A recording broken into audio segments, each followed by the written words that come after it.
Okay guys, it's the next day, it's Saturday. Slept on it. And I came out here, been working on it. Actually, I got to trim up higher. Because now I can go below and above it. It's a hair bit wider than the fender. We're looking for some kind of compromise. I had to alter the fender to get this. But with that, it fits. Has the 2 screws in it. It's not tweaked, it's not bent, it's not being pulled on. That's just sitting natural. Okay. I put a new hole down here, which you're not going to be able to see because the holes you're looking at are for the headlight thing. I don't even care about the headlight. The headlight's out. The goal was to get this to sit flat. Whatever the reasons are, I got measurements and marks all over the place on stuff. Here and here. Okay. The reason this appears like it bows down is the cut of the fender is 1/4 of an inch shorter on this one than that one. That one's the cut straight across, that one's the cut is up. That's why every time we used to line up the hood with nothing on there, it always appeared like the hood was down a smidgen more. It's because of the way it was cut. That's what the molding covers. Okay, so we're good with that. I took other measurements across the board to make sure this valance, which obviously is unfinished, so we could alter it, make sure it wasn't tweaked, which it's not. I took a lot of measurements. There's measurements written on everything I have here. And I came to the conclusion that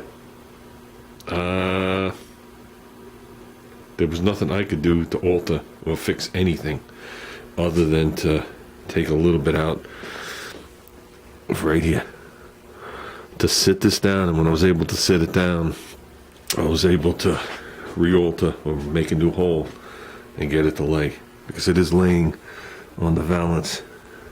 I think it's up just a hair, which is fine. It's like as much. Oh, and just to show you, I never showed you. See? Can't even tell the hood pins were there.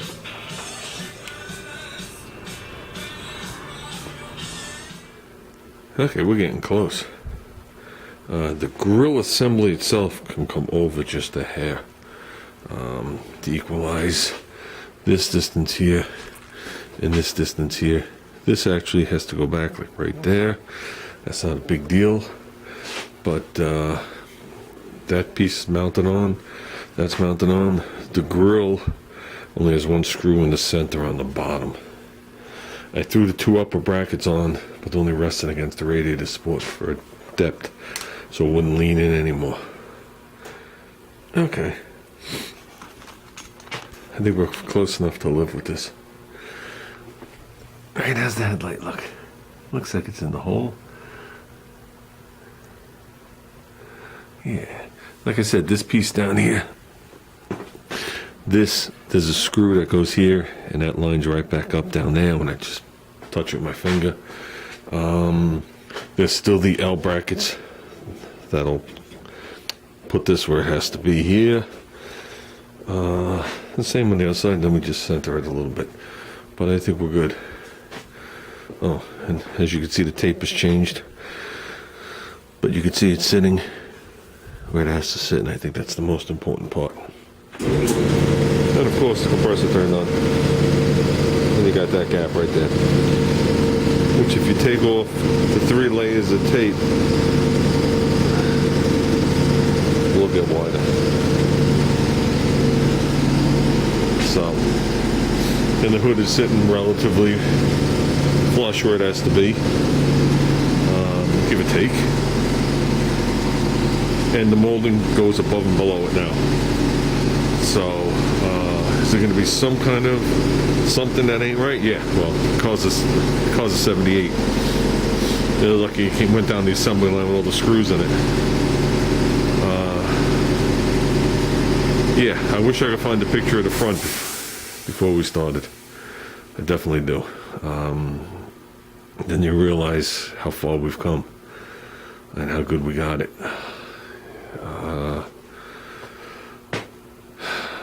Well, I will say, I mean, you people have heard me say it before, the hood when we put it on, had no gap on one side, half an inch on the other.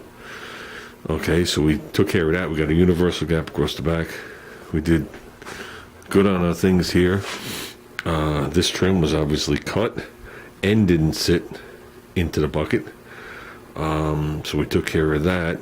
The hood molding didn't line up with that, so we took care of that. All these pieces are loose, so when we put the final, there's a total of 5 screws across the bottom of the grill. 2 more screws here, 1 in here. I just have the brackets laying there, and then 2 more end screws. And on the top of the grill that ties to the headlight door, and then there's a last screw here, which only partially punched out. But I'll show it to you. And then there's a factory screw. Nobody added it. That goes, through here, through the grill, and into the valance. So that'll line up anything that's not quite, which is very close there. It'll either raise the grill or lower the thing. And any kind of tweaking we need to do to the valance, we can, meaning adjustment. I think we're there. If I would have had this last night, I would have slept a little better. So I guess this is all a good thing. Can I fit the rest of the new parts on here? Yeah, I don't think there's a reason to. There's nothing warped on that door. There's nothing damaged on the grill. And there's nothing damaged on that trim. So basically, at this point, what has to happen is the hood has to come off the car. I'm going to let Junior blow in some epoxy here and here, seal it in. Okay. Then we'll flip the hood, and the 2 end holes, the inner holes, have to be opened up a little bit. Okay. I was going to do that with the Dremel and just sit there and try and make them as nice as I could. You know, like you're looking up there. There's ways to hide that when you're done too. You know what I mean? I wouldn't even say the ways, but there's ways to hide it that'll make it even look factory. I think I might want to just work on the top edge of this hole. It is not exposed, but it's close. And now that I pulled the molding back up, it's definitely not exposed. But I might want to put a little something there just in case, so that it doesn't come back and bite me in the ass. And then, like I said, we'll flip the hood, we'll do the 2 end holes, and I'll finish up the center. And it'd be nice to get the hood in final high build and the bottom of the hood white, and then put it back on the car. Unfortunately, it's late in the year now. We ran into this last year. Once it gets cold like this, I can't spray that clear worth of shit. But if I'm doing a small project, I should be able to keep the garage warm enough. The incoming air into the garage was 35 degrees, even though I had the garage at 80, and that's what goes across your paint. And yeah, we were having problems. Definite clear problems. Because I want to paint the valance and get that done. Also, I don't even know what I'm pointing the camera at. So there's the face. The black eye's gone. We could live with that.